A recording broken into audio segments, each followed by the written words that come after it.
السلام علیکم محترم ناظرین، آج کے اس ویڈیو میں ہم پیش کرنے جا رہے ہیں ایک ایسا واقعہ جسے سن کر آپ حیرت میں پڑ جائیں گے۔ یہ واقعہ ہے شیخ عبدالقادر جیلانی رحمۃ اللہ علیہ کا۔ اس واقعے کو مکمل طور پر سمجھنے کے لیے اس ویڈیو کو اینڈ تک ضرور دیکھیں۔ دوستو، کہتے ہیں ایک مرتبہ شیخ عبدالقادر جیلانی رحمۃ اللہ علیہ ایک بار اپنی عبادت میں مشغول تھے کہ ایک نورانی روشنی ظاہر ہوئی اور اس میں سے آواز آئی، عبدالقادر، میں تمہارا رب ہوں۔ جو چیزیں دوسروں پر حرام ہیں میں انہیں تمہارے لیے حلال کرتا ہوں۔ شیخ عبدالقادر جیلانی رحمۃ اللہ علیہ نے پوچھا، کیا تو وہی اللہ ہے جس کے سوا کوئی عبادت کے لائق نہیں؟ جواب میں خاموشی رہی تو شیخ عبدالقادر جیلانی نے کہا، دور ہو اللہ کے دشمن، یہ کہنا تھا کہ سارا نور تاریکی سے بدل گیا۔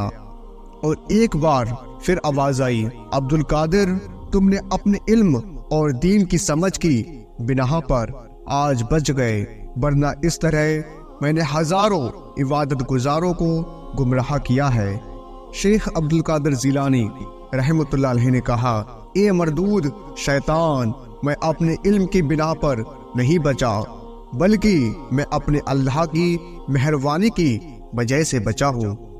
شیخ عبدالقادر جیلانی سے ایک بندے نے آپ سے پوچھا کہ آپ کو کیسے معلوم ہوا کہ وہ شیطان ہے؟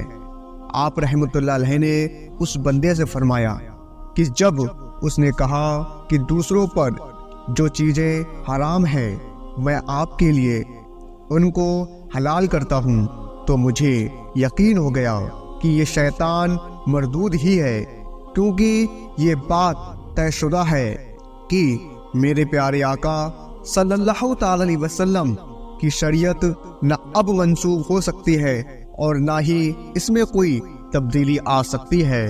شریعت میں جو چیز حرام کر دی گئی ہے وہ حرام ہے اور جو چیز حلال کر دی ہے وہ حلال ہے، اس میں کسی قسم کا رد و بدل نہیں ہو سکتا۔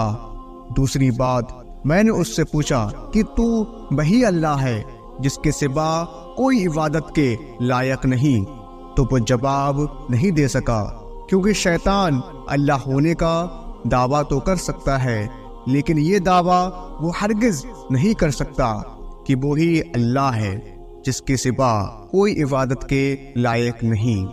محترم دوستو، اس واقعے میں یہ سبق ہم کو ملتا ہے کہ انسان اپنے علم کی وجہ سے اللہ کے نزدیک کبھی نہیں ہو سکتا، کیونکہ علم تو شیطان کے پاس بہت تھا۔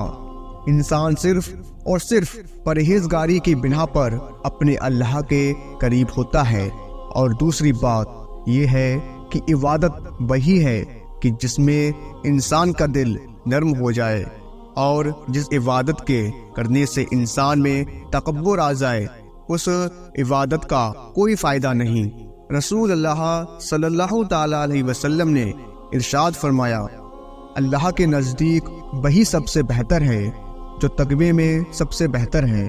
اللہ تعالی ہم سب کو شیطان مردود سے اپنی پناہ میں رکھے اور ہمیشہ ہمیں ہدایت دیتا رہے، آمین ثم آمین۔